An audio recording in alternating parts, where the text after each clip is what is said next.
శశికళ ఖైదీ number 9234 3 దశాబ్దాల పాటు luxury life lead చేసిన శశికళ ఇప్పుడు సాధారణ ఖైదీ. ప్రత్యేక సదుపాయాలకు నిరాకరించడంతో మొదటి రోజు అతి సామాన్యురాలిగా జీవితం గడిపారు. కోట్లాది మందిని కనుసైగతో శాసించిన ఆమె ఇక నుంచి కొవ్వొత్తులు చుట్టనున్నారు. అందుకు ఆమెకు లభించే కూలీ రోజుకు 50 రూపాయలు.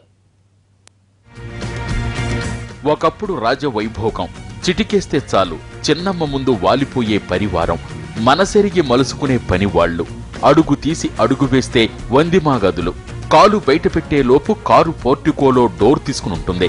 రోడ్డు మీద వెళితే చుట్టూ జనం, వంగి వంగి దండాలు పెట్టే కార్యకర్తలు, కాళ్ల మీద పడేవాళ్లు కొందరు, పొర్లు దండాలు పెట్టే భజన పరులు ఇంకొందరు. ఆమె మాట శాసనం, సీఎం పదవి మినహా ఆమె కోరుకున్నవన్నీ చేతికందాయి. అయితే అదంతా ఇప్పుడు గతం.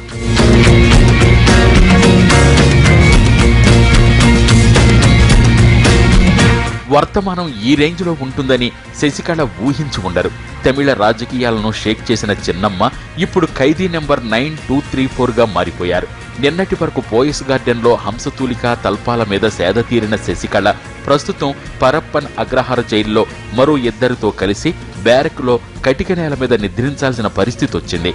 ఏసీ రూమ్, వేడి నీళ్లు, ఇంటి భోజనం, మినరల్ వాటర్, ఓ అటెండెంట్ సదుపాయం కోసం ఆమె పెట్టుకున్న అర్జీని జడ్జి కొట్టేయటంతో చిన్నమ్మను ఓ సాధారణ ఖైదీగానే ట్రీట్ చేస్తున్నారు జైలు అధికారులు. పరప్పన్ అగ్రహార జైల్లో మొదటి రోజు భాగంగా గడిపారు శశికళ.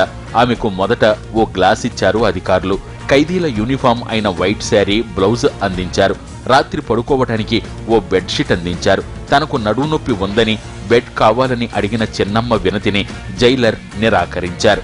సాధారణ ఖైదీకి బెడ్షీటే ఇస్తామని చెప్పారు. జైల్లో లాంఛనాలు పూర్తయ్యాక చిన్నమ్మకు 2 చపాతీలు పెట్టారు. తర్వాత ఆమెను ఇళవరసిని లేడీస్ బ్యారెక్ లోకి పంపారు.